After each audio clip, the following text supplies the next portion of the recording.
Nicholas Love, Senior Director of Social Media at The Ohio State University. One of the biggest misconceptions that people have about social media is that it's easy and that anybody can do it.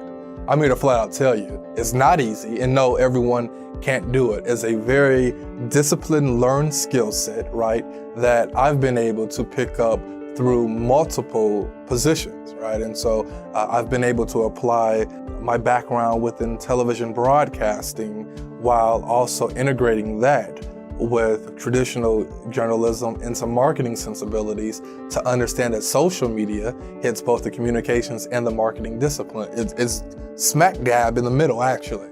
And so, I think everyone has a tendency to think, feel, or believe because they have the ability to touch it, that it's very easy and it's very simple. It's important for businesses and organizations to have a strong social media presence because you want to be able to market your product, your message, or whatever you may want to get in front of your respective constituents where they are at.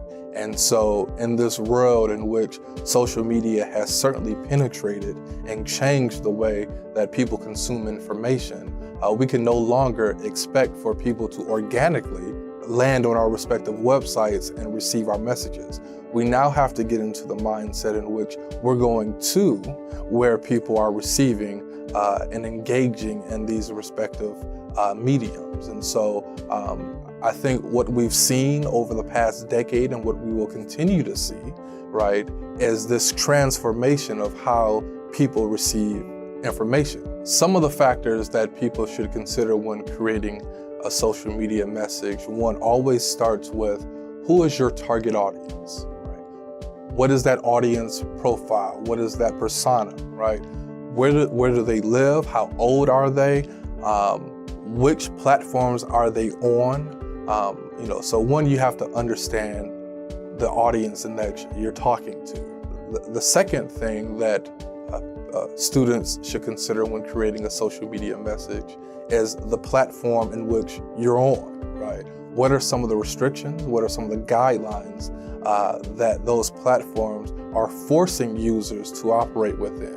Certainly, Twitter is much different from Facebook. Facebook is much different from LinkedIn. LinkedIn is much different from Instagram or YouTube or Snapchat or the ever-esteemed Google+.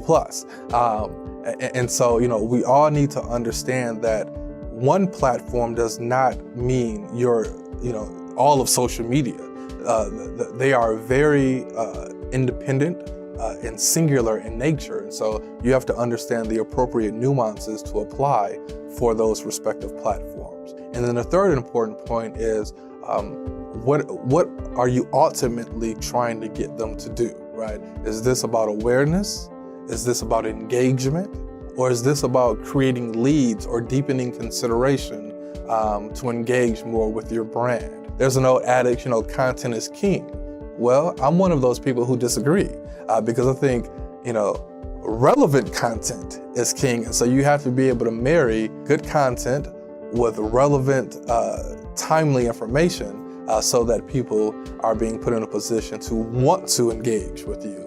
And so in an effort to create a more engaging presence on a social media platform, brands certainly have to be able to listen and understand what is very important to their respective audiences and then cater to those types of things. So it's about taking a data-driven approach to provide a very comprehensive, engaging presence.